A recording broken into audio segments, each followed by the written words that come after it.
Hello, my friends. Shabbat Shalom. Welcome to my first Shabbat video offering.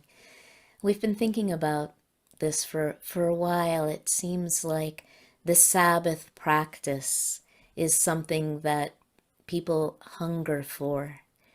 And it's a practice for a reason. It's paradoxical because a Sabbath, of course, is a time of rest, of renewal, of laying down your burdens and taking refuge in the simplicity of life that detaches itself from the compulsions that ordinarily drive us.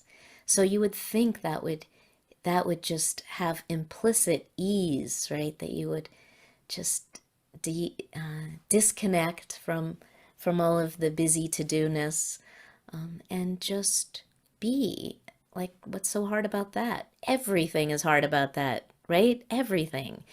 It's just the world is clamoring for our attention, and it requires discipline to actually lay it down and rest.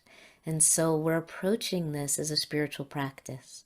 Or you could think of it as like practicing a musical instrument, like the flute or the guitarra, to become proficient. It takes time and effort, and it pays off immeasurably.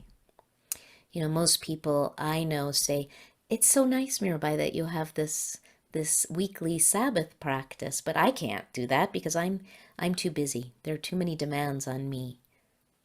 So I'm just here to say that in the busy contest, it's possible I would win. I am so darn busy, it's ridiculous.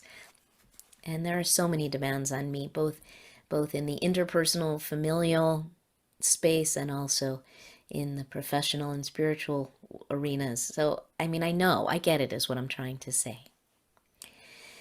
And yet, this is what I have found.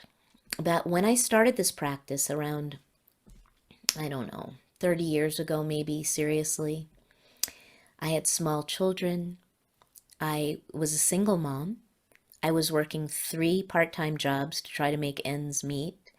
And there was no way I felt like I could possibly afford a, a full day to disconnect from all of that and reconnect with the sacred and with my own heart. But lo and behold, my friends, it turned out that when I made that commitment to this practice, the universe miraculously expanded to accommodate it. And that has been true ever since. I'm not saying it's easy. Sometimes it's more difficult than others to really lay it all aside. But it is so worth it. And the Holy One, the Shekhinah, the indwelling feminine presence who characterizes Shabbat, who fills Shabbat, who inhabits the Sabbath space, is my greatest support in making it so that this practice can happen. I don't know. She's amazing that way. So, Shabbat, what is the structure of this practice? It's very simple. When the sun sets on Friday, and you can use this very structure, you can use this exact time frame, or you can adapt it to fit the shape of your life. But you are welcome to this, my ancestral structure of Shabbat. When the sun sets on Friday, we light the candles. Technically 2 taper candles, and they represent Chesed and Gevurah. Chesed is one candle, the left candle is loving kindness, and Gevurah, the right hand candle, is discernment and clarity. And it's like the 2 wings in Buddhism of compassion, loving kindness, metta, and wisdom. And the bird can only fly with those 2 wings of wisdom and compassion. And that's very much what the Shabbat candles invoke, that balance. It's also the balance of the masculine and the feminine, the transcendent absolute and the immanent the in form, God in pouring into form and penetrating and permeating every particle of creation. And that's the Shekhinah, is the indwelling, the immanence, the feminine aspect of the Godhead. And on Shabbat they come together. It's said that in the mystical Jewish tradition that the Shekhinah often lives in exile, as we often feel exiled from the One, from the Beloved. She accompanies us in our exile. But on Shabbat, she comes home. And she comes home when we light those candles. She comes flooding in through every window and pours into us and inhabits us. It is said that on Shabbat, when we invite the Shekhinah in, when we welcome her in lighting the Sabbath candles, she infuses us with the additional spiritual resource that we need to navigate the holy land of the Sabbath. And then we bless a cup of wine, or if you don't imbibe, you could do a nice dark juice. And we share the cup around if we're lucky enough to have beloveds to share the Sabbath with. Everyone takes a sip and wishes each other a peaceful Sabbath. Shabbat Shalom. And then the third ritual component of the Shabbat practice is to share a loaf of bread. Traditionally, it's the braided egg bread known as challah. But any kind of bread, or in our case, when we go through our gluten-free periods, we might share rice crackers. So we share the chametz, the bread from the land.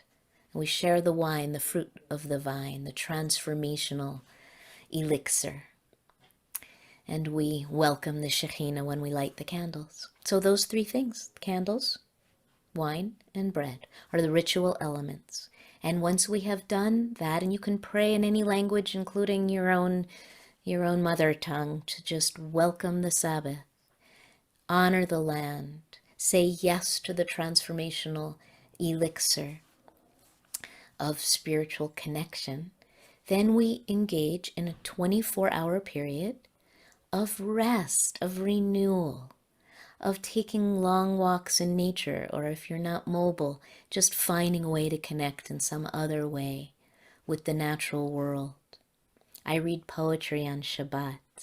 I don't do email on Shabbat. That's my biggest Sabbath practice probably is disconnecting from electronic devices and especially email. And everyone in my world has learned, I've trained them all. I don't respond on Shabbat. I'm doing something else. My to-do list has been entirely set aside.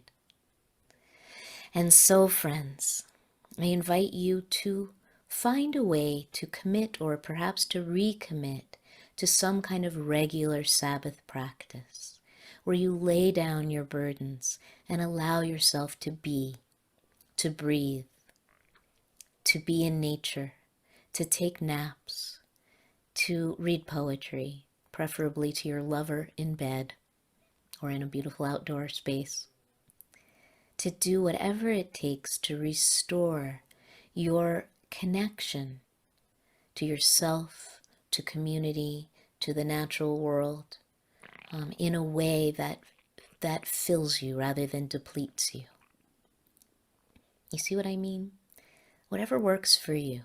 It's said in Jewish mysticism that actually Shabbat is not a 24-hour period, it's a 25-hour period, because the Holy One, in her infinite mercy, knows how difficult it is to let go of Shabbat at the end, when the sun sets on Saturday. And so she gives us an extra hour. It's like the kid who doesn't want to go to bed. Can I have another drink of water? Just one more cookie. and so that extra hour is our cookie from the Holy Mother, who says, yes, my love, one more hour. In fact, there's the ritual of Havdalah in Judaism, which is the end of Shabbat on Saturday at sunset. It's another round of prayers And we light a braided candle, which symbolizes the way that ordinary time and sacred time are entwined. And we light that candle to help us re-enter ordinary time from sacred time.